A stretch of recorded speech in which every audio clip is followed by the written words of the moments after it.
en profiter. Regarde ici, mais je sais que tu as déjà fait cette recommandation via les médias sociaux. Alors, je vais le montrer à la caméra pour ceux qui vont regarder la vidéo.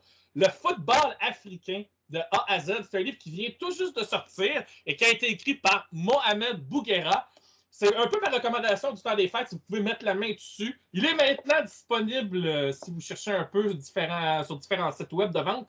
J'ai réussi à me le procurer. Je n'ai pas commencé la lecture, mais de ce que j'en comprends, c'est pour l'avoir feuilleté, ça me semble vraiment très complet. C'est un côté un peu abécédaire où on parle des grands événements de l'histoire du football africain, les grands noms. Ça couvre très large. D'ailleurs, le livre est assez volumineux, mais il y a beaucoup d'informations. Alors, je sais, toi aussi, Patrick, que tu recommanderais ça, ne serait-ce que comme cadeau des fêtes, puisque nous sommes en période des fêtes. Alors voilà, je recommande ce livre à mon tour, qui vous en dira beaucoup plus sur le football africain.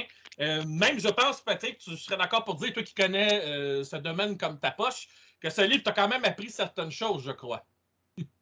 Oui, oui, tout à fait, parce que le parti pris de Mohamed Bouguera, qu'on connaît aussi sous le pseudo de Mohamed Algéria Foot, sur les réseaux sociaux, c'est de n'écarter aucun pays et aucun, fait majeur du football africain.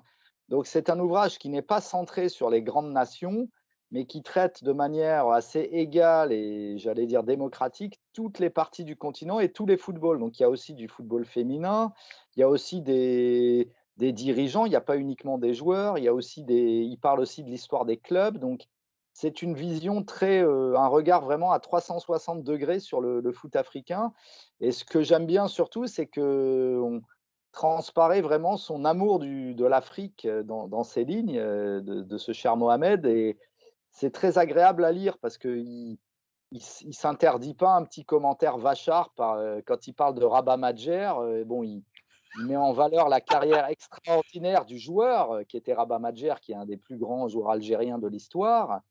Mais aussi, il souligne les 3 échecs de Rabat Madjer comme sélectionneur de l'Algérie, en disant clairement que c'était un mauvais sélectionneur. Donc ça, je trouve que c'est une forme d'honnêteté et qu'il n'est pas dans le lèche-botte et il dit vraiment, ce qu'il pense. Donc, j'aime beaucoup ce côté subjectif. On dit toujours que les journalistes doivent être objectifs. Il est très honnête.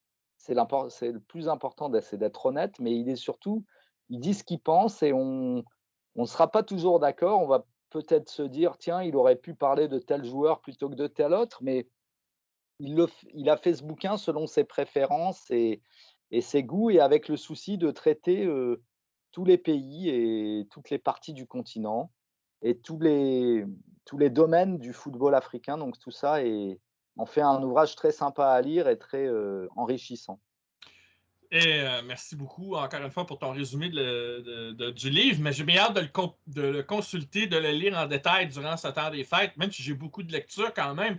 Mais et je ne lis pas que sur le football, bien sûr, ou sur le soccer, comme on dit ici. Mais franchement, étant donné qu'il existe peu de livres sur le foot africain, quand j'ai entendu parler de ce livre qui est sorti, et par l'intermédiaire justement des médias sociaux et par le compte de Mohamed Algeria, comme l'identité qu'il a pris, j'avais envie d'obtenir ce livre, mais il n'était pas disponible chez nous et je lui avais fait savoir. Alors, en dernier recours, je l'aurais fait venir d'Europe.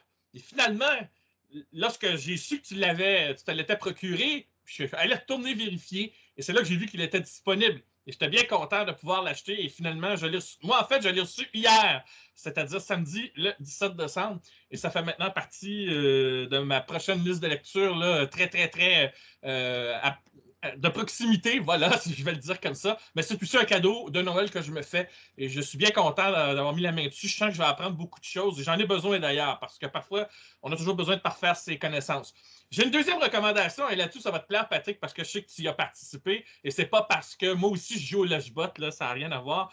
J'ai eu l'occasion d'écouter la série de podcasts sur la prochaine CAN qui s'en vient où toi ainsi que d'autres consultants, je vais te laisser l'occasion de les nommer et de les féliciter, de les remercier parce qu'ils ont été tous très bons, qui analysent, décortiquent en long et en large chaque groupe et toutes les sélections africaines qui la composent en vue de la prochaine Coupe d'Afrique des Nations 2022. Ça s'appelle PodCan, c'est un beau jeu de mots, et qui est diffusé par l'intermédiaire de Radio Foot International. Donc, si vous êtes déjà abonné sur Radio Foot International, vous risquez d'avoir vu ces podcasts surgir là, lorsque vous remettez à jour vos applications.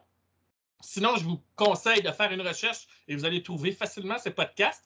Pour chaque groupe, c'est à peu près 30 minutes, mais vous avez vraiment une analyse en long et en large de toutes les composantes, les joueurs clés, même, et je voulais souligner cet apport positif, mon cher Patrick, tu t'es permis de souligner aussi la part de certains joueurs issus de la MLS, tellement que j'aurais aimé que tu en dises plus, mais bon, au moins tu l'as souligné sans préjugés, comme souvent, parfois en Europe, on peut avoir sur cette ligue. Non, tu as souligné que tel joueur pouvait être présent ou sera présent.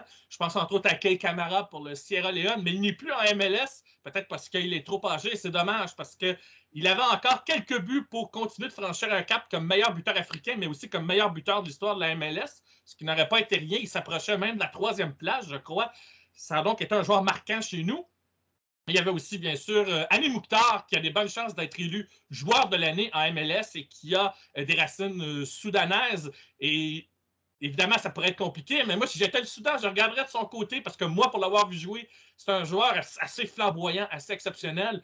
Et il aura contribué notamment à faire de Nashville, qui pourtant en est qu'à sa 2e saison dans l'histoire. C'est une équipe d'expansion depuis l'an dernier. Il a contribué justement à asseoir un peu cette équipe-là dans le haut du tableau en MLS. Et à chaque fois qu'il est sur le terrain, il est dangereux et je pense que là, il est en train de se faire craindre par ses adversaires en MLS. Je m'attends à ce que peut-être il soit vendu, probablement dans un futur proche, parce que c'est encore un jeune joueur, mais le fait qu'il soit en nomination pour joueur de l'année, ça en dit très, très, très, très long. Moi, je rajouterais, je l'ai fait tantôt, Jamiro Montero pour le Cap-Vert, que je souhaite voir là. Et qui sait, il y en aura peut-être d'autres. L'avantage, c'est que ça n'affectera pas le calendrier de la MLS. On sera durant l'entre-saison, sauf peut-être pour ceux qui vont commencer la Ligue des champions CONCACAF. On ne sait jamais, mais bon. Je pense que ça va pouvoir se négocier. Et certains de ces joueurs-là, bien sûr, ben, ils vont arriver là, à MLS, tout dépendamment des cas de COVID, etc., etc. Donc, ça sera souligné. Mais tout ça pour dire, je recommande l'écoute des 6 épisodes de PodCan qui analysent les 6 groupes de la Coupe d'Afrique des Nations 2022 et les 24 sélections qui vont disputer la compétition. Peut-être, je vais te laisser, Patrick, le mot de la fin sur ce podcast dans lequel, justement, on peut t'entendre décortiquer en long et en large, tellement que je ne ressens pas le besoin moi-même de faire un podcast en prévision de la Coupe d'Afrique des Nations. Oui, merci Mathieu. C'est vrai que c'est une initiative du service des sports de RFI, idée de son chef, Alejandro Valente, et un podcast qui est conduit par 2 jeunes journalistes de ce service, donc Hugo Moissonnier et Martin Guèze, qui avec beaucoup à la fois d'expertise, mais aussi d'humour et de faconde, je dirais, conduisent les débats et nous passent la parole. Donc j'étais présent pour les 6 épisodes. On a également comme consultant qui donne son avis et son ressenti Franck Simon, une sommité aussi du Ah oui, journalisme tout à fait. africain, ancien de France Football et voilà, grand spécialiste, un peu un de mes modèles. Et puis, il donne régulièrement, lors de ces épisodes, la parole à soit des sélectionneurs, soit des observateurs locaux. Et donc, c'est très varié, très agréable à lire et très riche, je pense. Enfin, c'est pas pour me lancer des fleurs, bien sûr, mais c'est assez complet sur ce qui nous attend au Cameroun lors de cette prochaine CAN. Mais ce sera à écouter. J'en recommande l'écoute. C'est si la compétition a lieu, vous entendrez de ma part un compte-rendu des journées d'activité au sein de ce podcast MLS Africa Plus, des petites capsules comme j'avais fait en 2019 pour vous tenir au courant un peu là, des matchs, des résultats, des événements qui se sont déroulés lors de ces journées. J'ai déjà bien hâte de suivre cette compétition. Mais d'ici là, j'en profite pour vous souhaiter de joyeuses fêtes, un joyeux Noël et une bonne année. Même chose pour Patrick Julliard, à qui je souhaite également la même chose. Tout ce que tu souhaites, mon cher ami. Pareillement, Mathieu, je te souhaite de joyeuses fêtes. Je souhaite aussi de joyeuses fêtes à tous tes nombreux auditeurs, de plus en plus nombreux, me dit-on.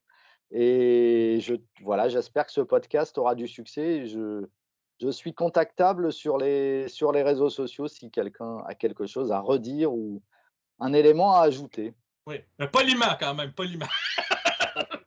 Courtoisement, comme je sais le rester.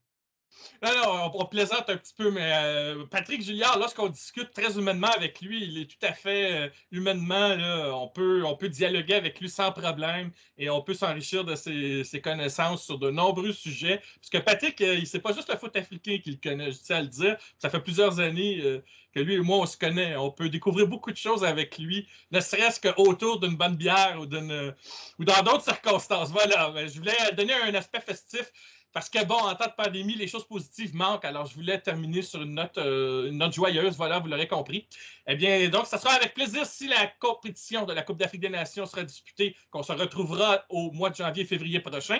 Et d'ici là, probablement que toi, Patrick et moi, on aura l'occasion peut-être de revenir sur cette compétition après qu'elle se soit Et oui, déroulée. Mais avec grand plaisir.